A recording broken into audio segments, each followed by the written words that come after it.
அனைவருக்கும் வணக்கம். நேராக டாபிக் போயிடலாம். இப்போ நிஃப்டி 50 ஸ்டாக்கை பற்றி ஒரு ஆய்வு செய்து அது புள்ளி விவரங்களை எடுத்து போன வீடியோவில் போட்டிருக்கோம். ஒரு 10 ஸ்டாக்ஸை போட்டிருக்கோம். அதுக்கடுத்த ஒரு 10 ஸ்டாக்கை பற்றி தான் இப்போ பார்க்க போகிறோம். ஏன்னா நம்ம நிஃப்டி 50ல் ஒரு 80% இன்வெஸ்ட் செய்கிறது நல்ல ஒரு சால சிறந்தது, ஒரு நல்ல மெத்தடு. அதனால் எல்லா ஷேரையுமே நிஃப்டி 50ல் இருக்கிறத நம்ம ஃபண்டமெண்டல் அனாலிசிஸ் அண்டு புள்ளி விவர ஆய்வு செய்யும் பொழுது தான் நம்ம அதை கன்சிடர் பண்ண முடியும். இதில் பஜாஜ் ஃபைனான்ஸ் அண்டு டைட்டான் இதெல்லாம் பார்த்தீங்கன்னா ஒரு 10,000 ரூபா ஒரு 20 வருஷத்துக்கு முன்னாடி நீங்கள் இன்வெஸ்ட் பண்ணியிருந்தீங்கன்னா அது இப்போ தோராயமாக 1 கோடி ரூபாயாக மாறி இருக்கும். ஏன்னா அந்த டைமில் இந்த மாதிரி ஒரு புள்ளி விவரம் எடுத்திருந்தாங்கன்னா 20 வருஷத்துக்கு முன்னாடி ஈஸியாக ஒரு இப்போ வெறும் 10,000லே ஒரு கோடீஸ்வரர் ஆகியிருக்க முடியும். அதை தான் இந்த புள்ளி விவரம் செய்யுது. அதே சமயத்தில் நம்ம செக்டார் வைஸு ஒரு 5-6 செக்டாரை பிரித்து போடும் பொழுது நம்மளுக்கு ஒரு செக்டார் இறங்கினாலும் ஒரு செக்டார் ஏறும், ஒரு செக்டார் ஏறினாலும் ஒரு செக்டார் இறங்கும். இந்த மாதிரி நம்ம நீண்ட கால அடிப்படையில் ஒரு செல்வந்தராகலாம். அதே சமயத்தில் நாம் ஒரு 10 ஸ்டாக்கு, அடுத்த 10 ஸ்டாக்கை பற்றி தான் இப்போ எடுத்துருக்கோம். இந்த 10 ஸ்டாக்ஸ் எப்படி புள்ளி விவரம் எடுத்துருக்கோன்னா, ஒரு 10 வருஷத்தில் எத்தனை மடங்கு ஆகிருக்கு, எத்தனை சதவீதம் காம்பவுண்ட் இன்ட்ரெஸ்ட் கொடுத்துருக்குது, 20 வருஷத்தில் அது எத்தனை மடங்கு ஆகிருக்குது, எத்தனை பர்சன்ட் காம்பவுண்ட் இன்ட்ரெஸ்ட் கொடுத்துருக்குது அப்படிங்கிறது தான் இதனுடைய புள்ளி விவரம். அதனால் இதை கவனமாக பாருங்கள், ஒரு பரிசீலனை பண்ணுங்கள். இப்போ ஃபஸ்ட்டு பஜாஜ் ஃபைனான்ஸை பார்த்துருவோம். இதனுடைய செக்டார் ஃபைனான்ஸு. இது 2004 இதனுடைய ரேட்டு வெறும் 6 ரூபா இருந்தது. இது 2014 200 ரூபாயா ஏறி இருக்கு. ஏறக்குறைய 33 மடங்கு நம்மளுக்கு லாபம் கொடுத்துருக்குது. ஏறக்குறைய ஒரு 75% காம்பவுண்ட் இன்ட்ரெஸ்ட் கொடுத்துருக்குது. அதே சமயத்தில் ஒரு 20 வருஷம் கழித்து 2024 இது 6,600 ரூபாயா ஏறி இருக்கு. இது ஏறக்குறைய ஒரு 1,100 மடங்கு ஏறி உள்ளது. இது ஒரு தோராயமாக ஒரு 200% கூட்டு வட்டி கொடுத்துருக்குது அப்படிங்கிறத புரிஞ்சுங்க. அதுக்கு அடுத்தது பஜாஜ் ஃபின் சர்வீஸ், இதுவும் ஃபைனான்ஸ் சம்மந்தப்பட்டது தான். இது 2004 இதனுடைய ரேட்டு பார்த்தீங்கன்னா வெறும் 10 ரூபாயா இருந்தது. 2014 இதனுடைய ரேட்டு பார்த்தீங்கன்னா 100 ரூபாயா ஏறி இருக்கு. ஏறக்குறைய ஒரு 10 மடங்கு ஏறி இருக்கு. இது 10 வருடங்களில் 27% காம்பவுண்ட் இன்ட்ரெஸ்ட் கொடுத்துருக்குது. அதுக்கு அடுத்தது இது 20 வருடங்களில் 2024 1,600 ரூபாயா ஏறி இருக்கு. ஏறக்குறைய ஒரு 160 மடங்கு இது லாபம் கொடுத்துருக்குது. இது 37% நம்மளுக்கு காம்பவுண்ட் இன்ட்ரெஸ்ட்டாக லாபம் கிடைச்சிருக்கு. அதுக்கு அடுத்தது 3வது ஸ்டாக்காக ஹெச்டிஎஃப்சி பேங்க்கு. இது 2004 இதனுடைய ரேட்டு வெறும் 40 ரூபா. 2014 இது 400 ரூபாயா ஏறி இருக்கிறது. அது 10 மடங்கு ஏறி இருக்குது. இது காம்பவுண்ட் இன்ட்ரெஸ்ட்டாக பார்த்தீங்கன்னா 27% நம்மளுக்கு காம்பவுண்ட் இன்ட்ரெஸ்ட்டாக லாபம் கிடைச்சிருக்குது. அதே சமயத்தில் 2024 இது 1,800 ரூபாயா ஏறி இருக்குது. அது 20 மடங்கு 45 மடங்கு நம்மளுக்கு லாபம் கொடுத்துருக்குது. ஏறக்குறைய 21% நம்மளுக்கு கூட்டு வட்டியாக லாபம் கிடைச்சிருக்குது. அதுக்கு அடுத்தது ஆக்சிஸ் பேங்க்கு 4வது. இது பேங்க் செக்டாருங்கிறது தெரியும் உங்களுக்கு. இது 2004 20 ரூபா இருந்திருக்குது. 2014 300 ரூபாயா ஆயிருக்கு. ஏறக்குறைய ஒரு 15 மடங்கு லாபம் கொடுத்துருக்குது. 30% நம்மளுக்கு காம்பவுண்ட் இன்ட்ரெஸ்ட்டாக இது லாபம் கொடுத்துருக்குது. அதுக்கடுத்து 2024 இது 1,130 ரூபாயா இருக்கிறது. இது 57 மடங்கு நம்மளுக்கு லாபம் கொடுத்துருக்குது. கூட்டு வட்டியாக பார்த்தீங்கன்னா 22% கூட்டு வட்டியாக நம்மளுக்கு லாபம் கிடைச்சிருக்கு. அதுக்கு அடுத்தது 5வது ஐசிஐசிஐ பேங்க்கு. இது பேங்க் செக்டாருங்கிறது உங்களுக்கு தெரியும். 2004 இதனுடைய ரேட்டு 50 ரூபா.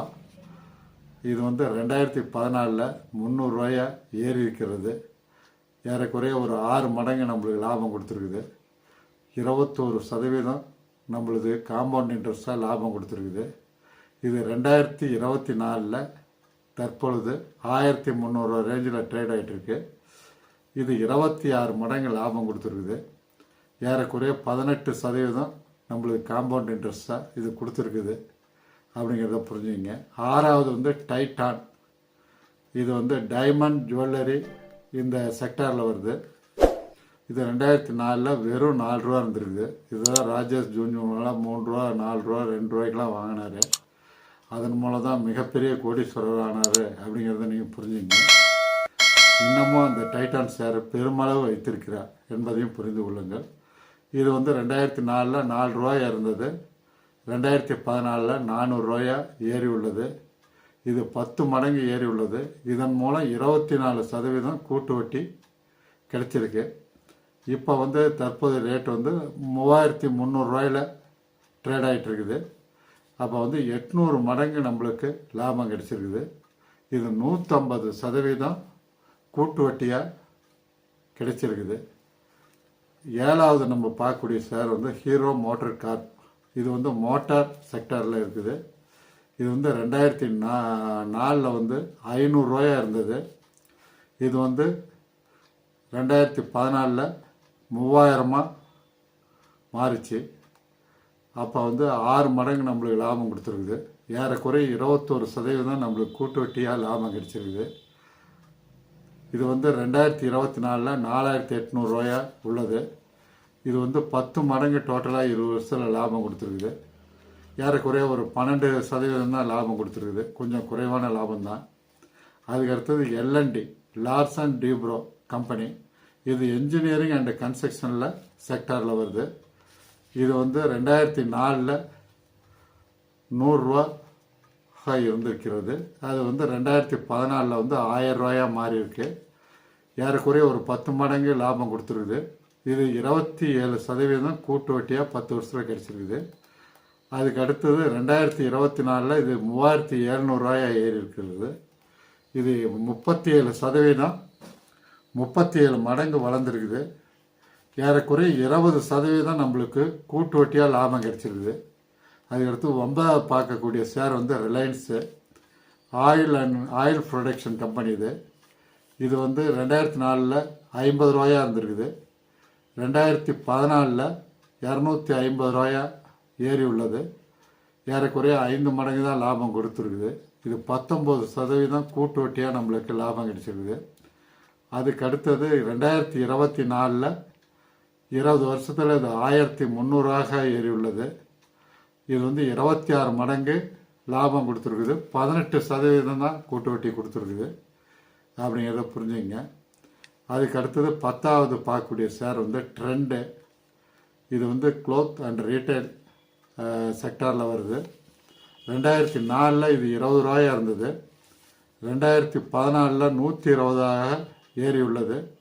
ஏறக்குறைய 6 மடங்கு இது லாபம் கிடச்சிருக்குது. ஏறக்குறைய 6 மடங்கும் போது 21% நம்மளுக்கு லாபம் கிடச்சிருக்குது. அதுக்கு அடுத்தது இது 3000 ரூபாயா மாறி உள்ளது. 2024 இது 3000 ரூபாய் இதோடைய ஷேர் ப்ரைஸ் ஏறி உள்ளது. இது ஏறக்குறைய 150 மடங்கு நம்மளுக்கு லாபம் கிடைச்சிருக்குது. 36% நம்மளுக்கு கூட்டு வட்டியாக லாபம் கிடைச்சிருக்குது அப்படிங்கிறத புரிஞ்சுங்க. ஆக மொத்தத்தில் இப்போ நம்ம ஒரு 10 ஷேரையும் பார்த்துட்டோம். இந்த 10 ஷேரில் நீங்கள் கன்சிடர் பண்ணுங்கள். ஏற்கனவே ஒரு 10 ஷேர் சொல்லியிருக்கேன். மொத்தம் 20 ஷேரில் பண்ணுங்க. எல்லாமே ஒரு உங்களுக்கு ஒரு இது ஒரு எஜுகேஷன் பர்பஸ் தான். அதுக்கப்புறம் நீங்கள் ஒரு பொருளாதார வல்லுநர்கள் வைத்தோ அல்லது நீங்களே ஒரு முடிவு எடுத்து ஒரு கன்சிடர் பண்ணி எதிர்காலத்தில் ஒரு நீண்டகால அடிப்படையில் நீங்கள் செல்வந்தர் ஆவதற்கு முதலீடு செய்யுங்க. எனக்கு தெரிஞ்சதை சொல்லியிருக்கேன். அதனால் நீங்கள் கன்சிடர் பண்ணுங்கள். நிஃப்டி 50 மொத்தம் இப்போ 20 ஸ்டாக் பார்த்துட்டோம். இன்னும் ஒரு 30 ஸ்டாக்கை 10 பார்ப்போம். அதனால் நீங்கள் மாதம் நீங்கள் வருமானம் எடுக்கணுன்னா மியூச்சுவல் ஃபண்டில் ஒரு SWP மெத்தட்னு இருக்குது. அதை பற்றியான வீடியோ ஒன்று போட்டிருக்கேன். மாதம் எப்படி 1,00,000 ரூபா சம்பாதிக்கிறது அப்படிங்கிற மாதிரி போட்டிருக்கேன். அந்த வீடியோ பார்த்து பலன் பெறுங்க. அதே சமயத்தில் இது பிடிச்சிருந்தா லைக் பண்ணுங்கள், சப்ஸ்கிரைப் பண்ணுங்கள், ஃப்ரெண்ட்ஸ் அண்ட் ரிலேட்டிவ்க்கு ஷேர் பண்ணுங்கள். ஒவ்வொரு வீடியோவும் டைம் இருக்கும்போது பாருங்கள். இது ஒரு டைம் வேஸ்ட் ஆகுதுன்னு பார்க்காதீங்க. நீங்கள் நிறையா வீடியோக்களை பார்த்து நிறைய புள்ளி விவரங்களை தெரிஞ்சுக்கிட்டு நிறைய அனுபவங்களை பெற்றீர்கள் என்றால் நீங்கள் நீண்டகால அடிப்படையில் நீங்கள் செல்வந்தராக முடியும். அதனால் நீங்கள் அடுத்த காணொளியில் இன்னும் விரிவாக சுவாரஸ்யமான விஷயங்களுடன் உங்களை சந்திக்கிறேன். நன்றி, வணக்கம்.